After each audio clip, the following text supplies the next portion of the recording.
One of the problems with the English language is that there are different definitions for the same word. And when people use words like the collective or collectivism or the individual and individualism, sometimes they have different meanings in their own minds. And so they get into discussions and arguments because they're not speaking the same language. They're not using the same definitions of the words. So in any discussion of collectivism versus individualism, I think it's necessary to do some definitions up front, so that at least people will know what I mean when I use those words. Now, they may not agree with my definitions, but at least they'll know what I mean when I use those words. The definition of the word collectivism has very little to do with the fact that people are working collectively. You can work collectively in a voluntary fashion, or you can work collectively under coercion.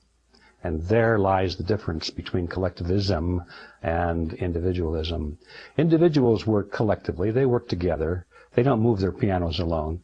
They call upon their friends, and they recruit their friends to help them, and they ask for help, and they participate in helping others in doing essential tasks. But they do it under conditions of voluntary cooperation.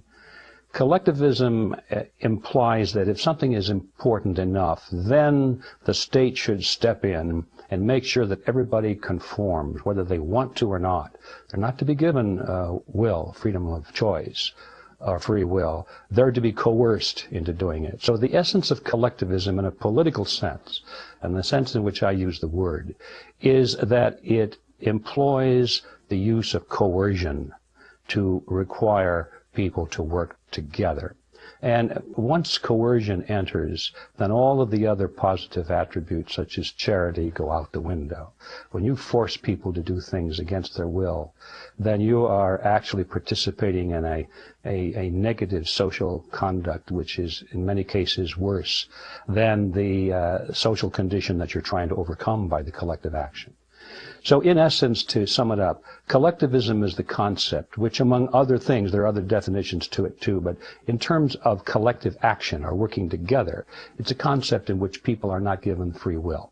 They're required to do this and that because the majority has decided this is for the greater good of the greater number and so forth. Whereas individualism works toward the same goals, but they do so in the environment of freedom. So it's the difference between freedom and coercion.